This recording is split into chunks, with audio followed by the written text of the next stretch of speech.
Welcome to The One Show with Matt Baker. And Alex Jones. Now, it is, of course, an incredibly busy time of year for lots of shops all around the country, but we have persuaded one very special shopkeeper to close early tonight and come and join us. It's Granville himself, Sir David Jason. David, welcome. Very nice to see you, Sir David. Thank you.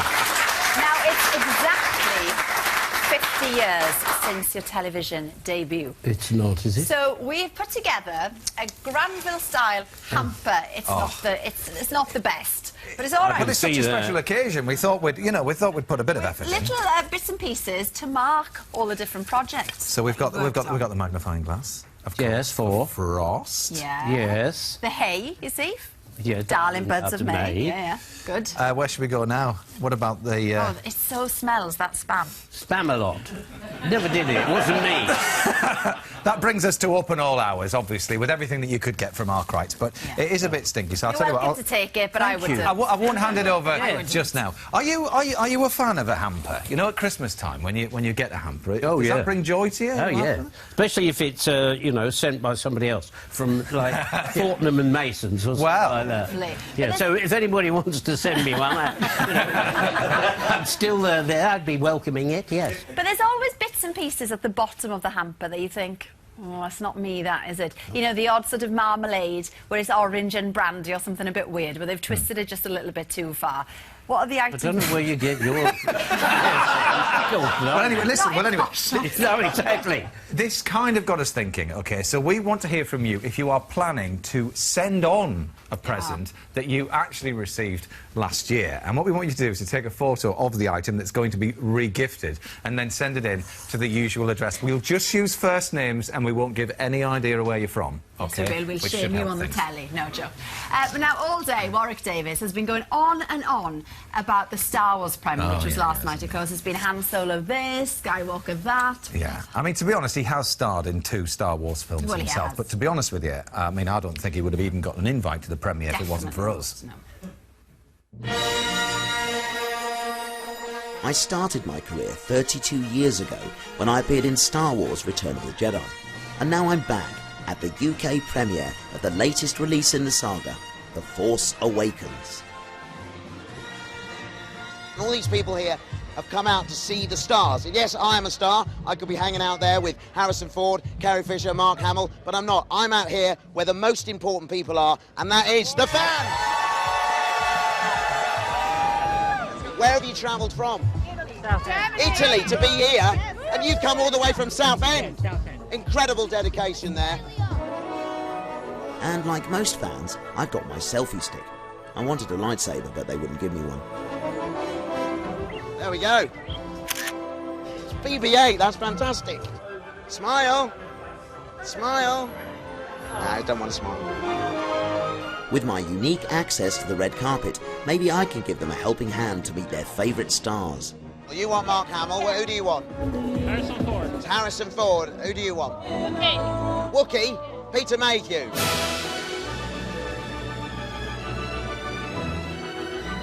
Hello, Carrie. Are you up for meeting some fans? Because the thing is, I'm with the One Show tonight, right? You do your hair. Come over here because I'm trying to make dreams come true for people. Wait, here we go. First of all, come and meet Charlie here. This is little Charlie, the biggest Star Wars fan in the universe.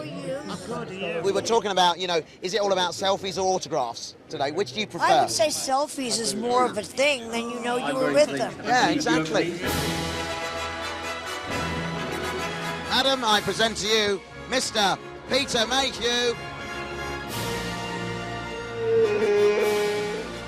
Check eBay tomorrow, you'll see all this stuff. Hold on, I think I've just seen the boss, J.J. Abrams. Tell us about your first memory of Star Wars. My first memory was going to the theater at almost 11 years old. I was 10, and I went in thinking the world was one thing, and I came out feeling like anything was possible. And who knew that you'd be directing and co-writing one in the future at that point? Absolutely insane. It's Wicket in cuddly form. Not as cuddly as the real thing, though. I'm here with the one and only Star Wars creator, Mr. George Lucas. It's great to be here, Warwick. I'm really here this evening because I'm interested in the fans, what brings them out, and they're just so passionate about this. How does that feel to have kind of made such a difference in so many people's lives? Well, it feels great. Yeah. You know? Yeah. So, what else can I say except maybe they're all crazy? Wait a minute, where's the lens? It's Anthony Daniels, C-3PO. How about a selfie with me? And more importantly, I can have one with the fans. Force Awakens! Well, wasn't that lovely?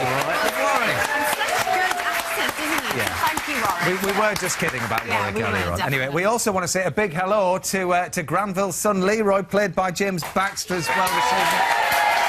Very good evening, James. Now, we're going to stick on the Star Wars theme for now, if you don't mind, because Little Bird tells us that you've actually sat in the new Millennium Falcon. I might have. How did that come about? We were filming at Pinewood, and in Name dropper. Oh well, in the lunch break that we had For open all hours? Yeah, Right. me and Johnny sort of slipped off and got a little tour of the Johnny set. Vegas, you're talking Yeah, about. me and Johnny got in there, and we were meant to be with the director, but he wasn't there because we were going to try and like slip him a few quid just to, you know. But you got get to Well, I some mean, part. the director of Star Wars, you Yeah, mean? he didn't turn up.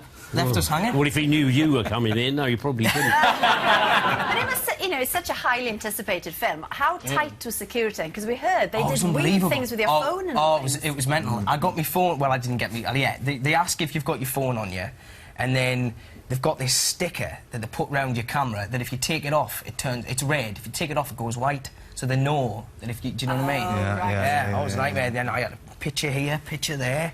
Wow. It's like I'd been arrested. Picture everywhere, wasn't Yeah. there? Yeah. It's a bit like that on the set of Open All Hours, we understand. It was quite. It is with there. Yeah. I tell you what. But of course, you're back now, taken over, obviously, from Arkwright, owning the shop now, Sir David. And, you know, obviously the relationship between you and Ronnie was key there, wasn't it? How do you find working with James here? Terrible.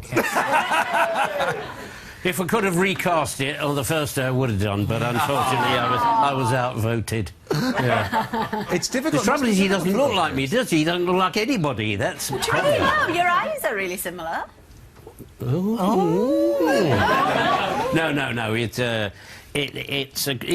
The idea is a relationship between Granville, Arkwright, if you like, and when I played him as Granville, I was this sort of, was I the son or was I not?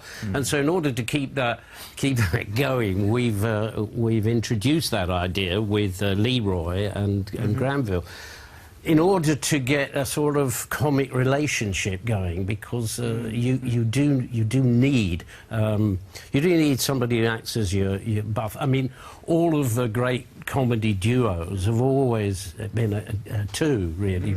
Well, that's obvious if they're a duo. But what you mean is you need a foil, and you need someone to bounce off, and so that's why we needed someone. You couldn't really do it, you see, with a female.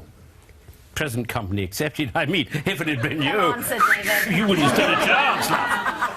Thank you so much for not turning up to that audition, love.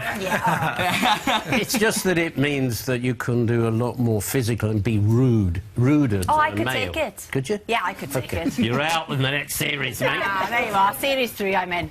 Well, let's have a look at you both in action then. Here you are.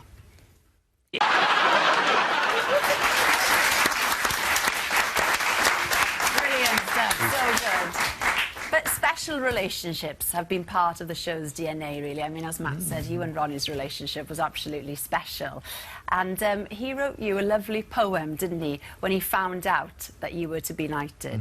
You've put this in your autobiography. Is it all right if we read it out? Because it's the most beautiful words. Yeah, no, You wouldn't please mind? do, no. Because he was a very special man and he taught me an awful lot, and our relationship was, I'm glad to say, was so special that he felt it in his, in his heart, I suppose, to write me a few little notes, personal notes. Yeah, OK, well, here we go. It goes a little something like this. So, the old ex-governor's proud to see his comrade reach such high degree. Knight of the Realm and TV star who never thought he'd get this far. Arise, Sir David, she will say, the sword upon your shoulder lay, I raise a glass filled to the brim. and truly say, good night from him. Yeah.